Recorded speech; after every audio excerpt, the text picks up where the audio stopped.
Okay, today we're going to talk about Epstein. Last Friday, January 30th, was the latest drop of Epstein files, the latest tranche of files. 3 million documents. We are told Todd Blanche, the Deputy Attorney General, says that's the last one. There aren't going to be any more. Pundits say there are about another 3.5 million documents, or about 50%, are still waiting to be released. I don't know fully the status of the financial records. I know there has been some information provided so far. I talked to you before. I believe it was back in August, about 4,700 wire transfers and about $1.1 billion being transferred to, and I think also from Russian banks by Epstein. So that's where we are in the drop. And what I want to talk to you about today is just some of my initial thoughts here of looking at some of this material and also reading some of the commentary by some learned people. Um, First thing, there's two things that stand out right away. And first of all, that the Epstein operation was a Russian operation. And secondly, it was not Mossad, it was not Jewish. Okay, that is not there. What the Russians have always done, as somebody said, and they're right, ever since the protocols of the learned elders of Zion, the Russians have always tried to blame Jews whenever they get in trouble, and so that's really where they are now, because this was clearly a Russian operation. But there was also more than it being a Russian operation, because as I looked at these documents and I read some commentary and other sources, it became clear to me that there was also a symbiosis, a working together of the Russians with the tech bros or the tech oligarchs or these transnational elites. Some of them, not all of them, but basically the tech bros, the tech oligarchs. There was a working together uh, through Epstein and perhaps others in achieving a reordering of the world, or at least starting the work to achieve a reordering of the world. So let's get into it. Um, all right. Also, too, this was not a CIA operation. I want to make that very clear. Okay, so I'm still reviewing. So the tech bros, the coalition of tech bros that Epstein got in touch with were guys like Reid Hoffman. It doesn't look like he met Putin. And then Nathan Myhrvold of Microsoft, Tom Pritzker of the Pritzker fortune, and then it also appears that Epstein was in touch with Sergei Belyakov, who did the St. Petersburg International Economic Forum, Deputy Minister for Economic Development, and of course, um, Epstein was in touch with Bannon, Steve Bannon. Which brings us to the next point. As I said, there seemed to be an alliance between the tech bros, the technocratic class, and some financial interests with the Russians. And the tool to use to affect the reordering of the world to make it more tyrannical was nationalism or populism. And that would require attacking America and the American world order and ultimately the Catholic Church. And so that's where Bannon comes in particular. Bannon has knowledge in technology. He has knowledge in finance, and he has knowledge in how to tap into the populist arena. So there are a couple of articles that came out. The Daily Mail came out on January 31st, 2026. Everything you need to know in the article is in the title. It says Epstein's sex empire was a KGB honey trap. Pedophile financier had multiple talks with Putin after his conviction, after Epstein's conviction, um, with Russian girls flown in to harvest Kompromat on world famous figures. Okay, that's basically what the article's saying based on its review of documents, based on its review of experts and commentary from experts. New York Post, an article came out yesterday, February 2nd, titled Emails Reveal a New Theory about when Jeffrey Epstein was, about whom Jeffrey Epstein was really working for. The New York Post says that the emails showing unnamed sources discussing meetings between Epstein and the Russian president are prompting questions about whether the disgraced Wall Street figure may have trafficked girls from Russia in a state-backed effort to run the world's largest honey trap to snare the rich and the powerful. Putin's named almost 1,000 times, and by the way, the number of times that Putin is named keeps decreasing. It was at 1,056 last time I checked. It was 1,033. So somebody's pulling documents. Okay, Putin is mentioned almost 1,000 times, almost 10,000 references to Moscow. People close to the Russian tyrant say he maintained his links to Epstein even after the financier's 2008 conviction for engaging in child prostitution. The article goes on and says via Reuters, Jeffrey Epstein bragged about his ties to Vladimir Putin. So let's talk about some of this, some of these connections with Putin. Now he had some direct connections, from what I can gather, from what I've looked at. But he also spoke to Putin through intermediaries. Some of these intermediaries may have been like business people or foreign country leaders or ministers who were trying to work with Putin and the Russians in development, one form or another.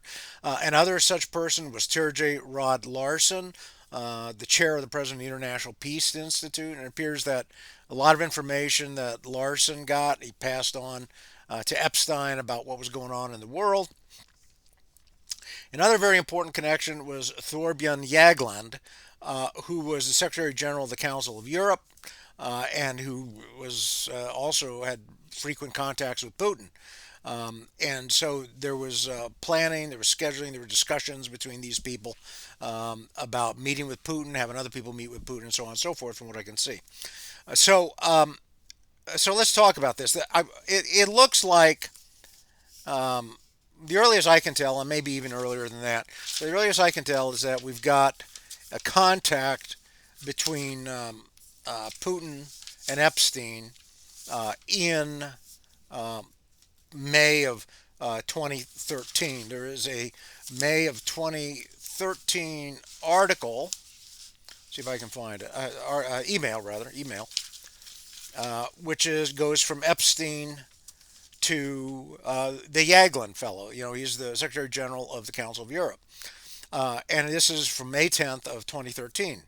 And in this email exchange, what we're seeing is a plan with Epstein to work with the Russians to reorder the world.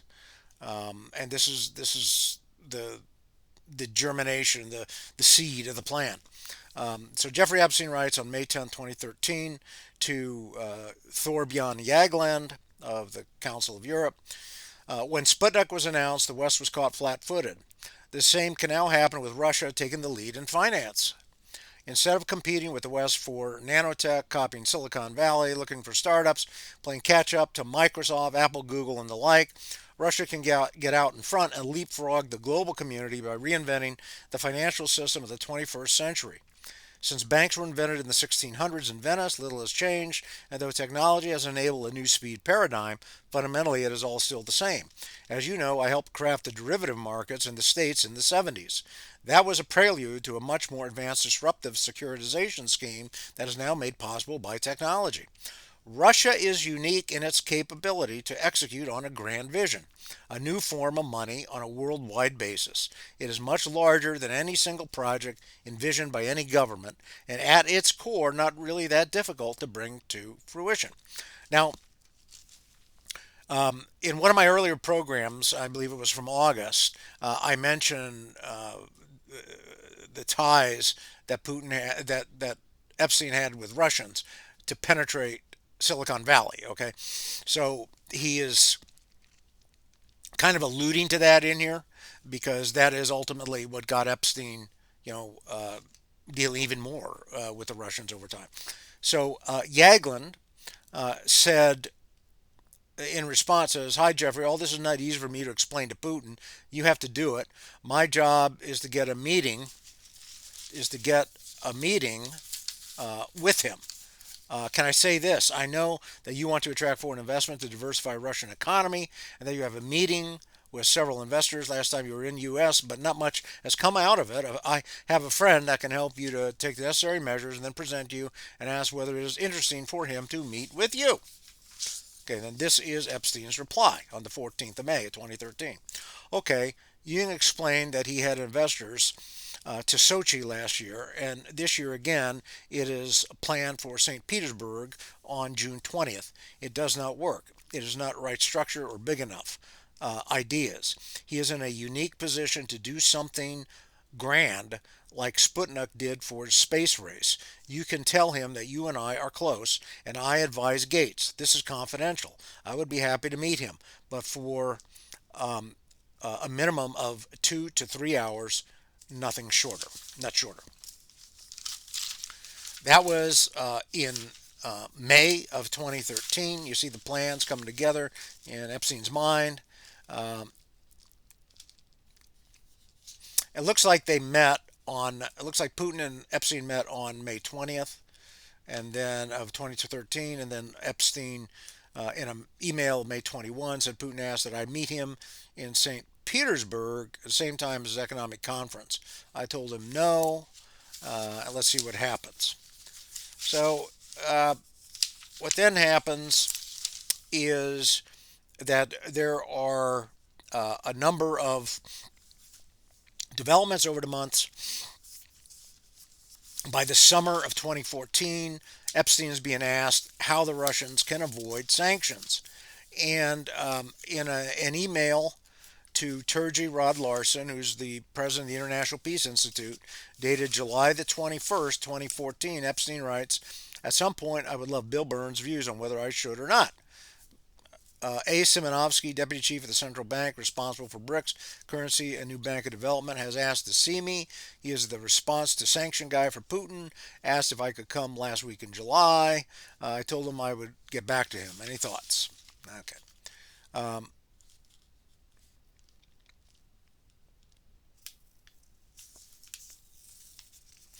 then in October of 2014, there's an exchange between Epstein and somebody.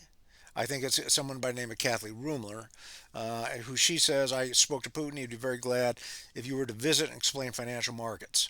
In the 21st century, digital currency, derivatives, structured finances. I would set up the meeting when you are next in Europe. I'm sure you two will like each other. Then we move on to uh, to April of 2015.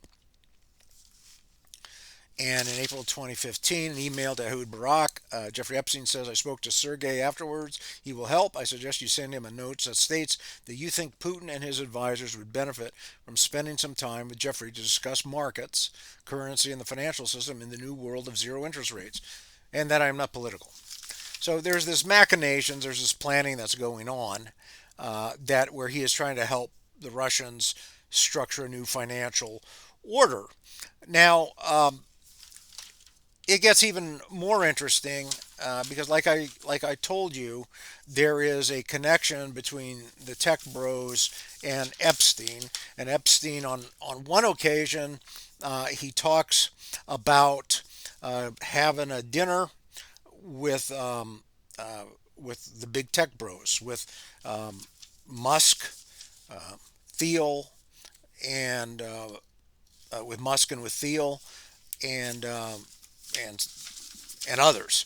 So we can see his attachment there with the tech industry. So also too, we go on and we see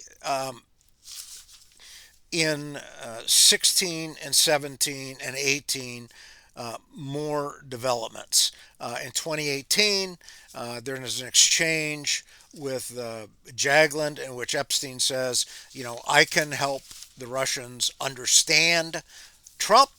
I can tell them about Trump.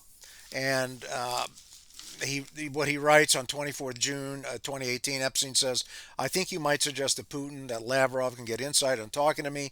Vitaly Churkin used to, but he died. Vitaly Churkin was the Russian ambassador to the UN for a very long time. Um, Then Epstein went on to say, Churkin was great. He understood Trump after our conversations. Not complex. He must be seen to get something. It is that simple. And so this is where we see all this connection between the Russians, the tech bros, and Epstein. Now, um, there's another aspect to this, and that is the whole Steve Bannon portion of this, which is the development of these nationalist parties or these populist parties. And I'm going to go a little bit out of order here. There was a text from Bannon to somebody um, where he says, and I speak about Bannon in his relation to the MAGA Catholics in an earlier program, Putin Wants a Pope, from April or May of last year.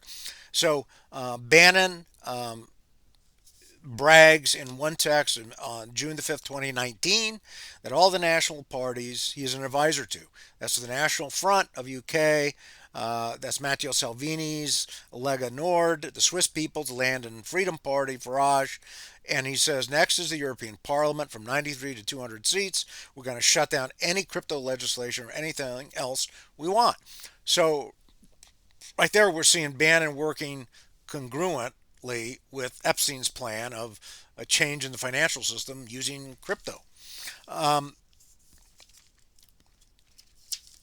it should also be noted that in 2017, a confidential human source told the FBI, and it's a secret no foreign document, and now it's been released in the Epstein files, that Epstein was the wealth manager for Putin and for Mugabe, who was Zimbabwe's dictator and president. So Bannon was talking there about advising all of these nationalist parties and getting involved in doing this work to destabilize the society. Michael Wolff in July of 2018, this is the previous year, said that Steve Bannon's in London. He's meeting French right wingers and the refinancing the French right as money comes from Russia, which I've talked to you about before. And he's surrounded by wacky blogger advisors, and so on and so forth. Later in the month of July 2018, Wolff says to Epstein, Steve Bannon certainly believes he's coordinating a worldwide revolution. And then in September of 2018, there's an email, September 17th, uh, where Epstein is communicating with a Borja Brenda, and he says Davos can really replace the UN. Cyber, crypto, genetics, international coordination. Brenda says we need a new global architecture. And Epstein replies, architects first. So they're talking about redoing the world order. Russia is a big part of this, obviously, and Silicon Valley plays a role, and also then, of course, big money plays a role, of course, in this. Um, Going back then to June of 2018, we see an exchange between Epstein and Bannon. Bannon sends an email to Epstein with a link to a USA Today story about Giuseppe Conte visiting the White House, and he's being honored by Trump. Conte was a leader of the populist five-star movement, I believe, in Italy. Populist, fascist. And so Steve Bannon writes to Epstein and says, it begins. And Epstein writes back, good work. And then Putin, and then Bannon writes back, Putin's in Vienna, your guy is setting it up, and is hosting it. So right there, we see Bannon and Epstein working together on the populist front, encouraging populist movements and being on board with that whole effort. Now Epstein also had a similar conversation with Peter Thiel. Now Peter Thiel, Musk, and others, Gates, were known to Epstein, and he dined with him and interacted with him regularly. And there was one time in August of 2015 where Musk, Thiel, Zuckerberg, and Epstein, sat down and had dinner. So there were multiple dinners. That was in the record. Very important email is exchange between Epstein and Thiel, June 26, 2016. And Epstein writes, Brexit, just the beginning. And then Thiel writes back, of what? And Epstein writes, return to tribalism. Counter to globalization, amazing new alliances. You and I both agreed zero interest rates were too high, and as I said in your office, finding things on their way to collapse was much easier than finding the next bargain.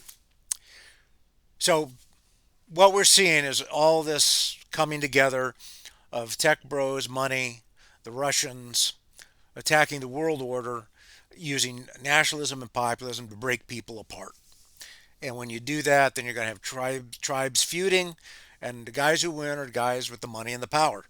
And so that's why they have to remake the world. So what you're seeing is the rise of global tyrants with these emails, um, with this whole tranche of documents. And what's really interesting is that with this rise, of global tyrants, they're using the state power of Russia to do that, and Russia is, willingly being part of that. That's all I got for today. Thank you.